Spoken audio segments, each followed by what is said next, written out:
Hey everyone, hope you all are doing well. I want to thank you for subscribing to my blog. If you haven't done so yet, I would really love if you did. Plus, you'll automatically be notified whenever I publish more free content like this. Today, I want to share with you how I keep all of my photos organized inside of Adobe Lightroom. I know many photographers struggle with this. I know I certainly did when I first started because I didn't know what I was doing, and I also didn't have a workflow. Staying organized not only saves time, but drives space as well. There's so many ways to approach this, but this is a method I've learned over the years and it works for me. And the reason I find it most effective is because it gives me the ability to search for my photos by location and date. I can search my computer or within Lightroom itself. So go ahead and follow along with me and I'll show you exactly how I do it. We'll start by transferring our photos from our camera card onto our computer using Lightroom's import function. Once you've inserted your camera card onto your computer, there are just a few steps to take in order for Lightroom to import and organize the photos. So make sure you have a master folder already created on your hard drive. I'll show you mine. My master folder is pretty much called Photos. So once I've inserted my camera card, I want to make sure Lightroom is copying it to the right place. So I want to make sure I have my camera card selected up here, and then I want it to copy to my Photos folder. So once that's ready to go, I'm going to tell Lightroom that I want to organize this by date, and we can do that down here. So it says right here, organize by date. The cool thing with Lightroom is that it automatically will create new folders for me inside of that master folder. These folders will be labeled with the date the photos were taken. There are a few format options as you can see here. You can choose which one you like. The second thing I do is add keywords so I can later search for specific photos inside of Lightroom. So in this case, I'm just going to type what it was I photographed. So I photographed some cypress trees. This was in Florida. I like to add my name. I stuck around for sunset, so I'm going to add that in. So you want to just be kind of specific to what your shoot was, you know, where it was, the time of day. If there's like a specific city or county, you can be as detailed as you want. It's totally up to you. The last step, and this is totally optional, but it's a big time saver. I like to import my photos using presets that automatically add my copyright information as well as some basic lens corrections. Okay, so once I've entered all my tags and I've set everything up, all I'm going to do is come down and click the import button down here and let Lightroom do the rest. Okay, so now that Lightroom has finished importing the photos, we're going to go ahead to the next step and rename the folder that it just created. We're just going to add the location of it. This is the new folder it just created.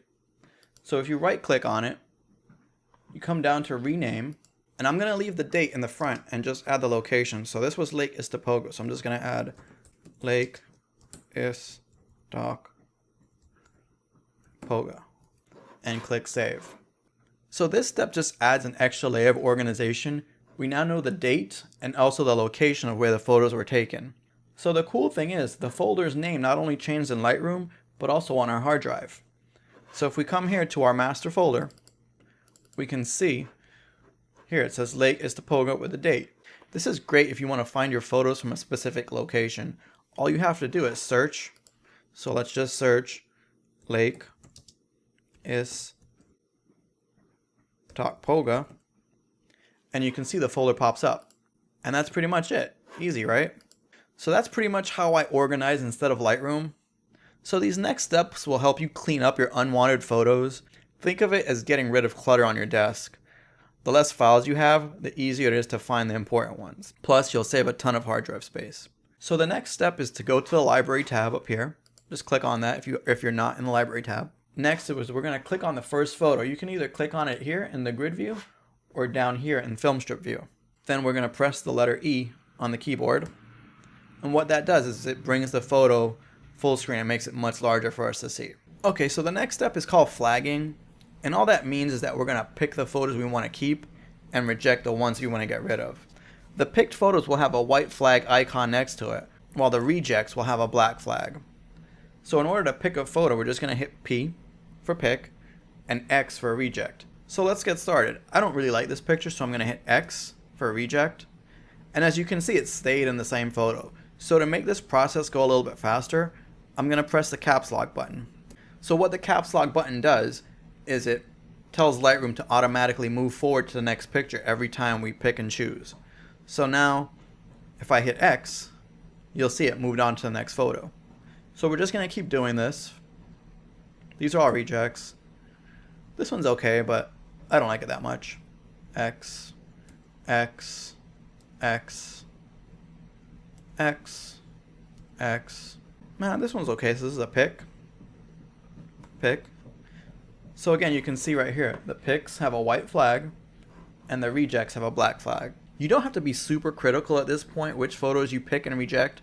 I like to just give it a quick glance to make sure I like the composition and that the photo is in focus.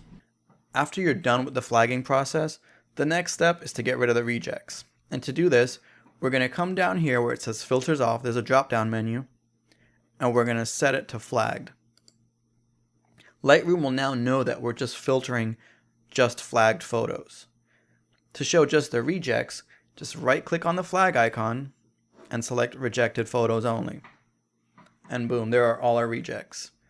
So these are the ones we're going to get rid of. The last step is to delete these rejected photos. So we're going to hover over the film strip down here and we're going to press Command A if you're on a Mac, Control A if you're on a PC. And what that is just a shortcut to select all of these pictures. So we don't have to go and click each one. Once you do that, we're going to hover over the first or any picture, right click and hit Remove Photos. You have the choice to delete the photos from your hard drive or just from the catalog, but since the whole point is to stay clean and organized, we're going to delete from disk. And just like that, we're done cleaning up the photos.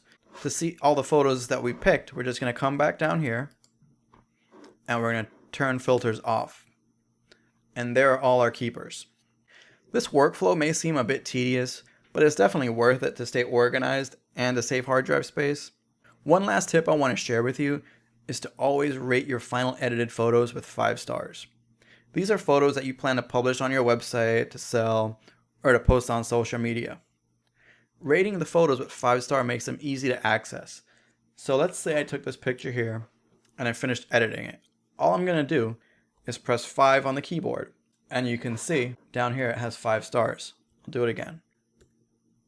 So you can see it said the rating was 5 stars.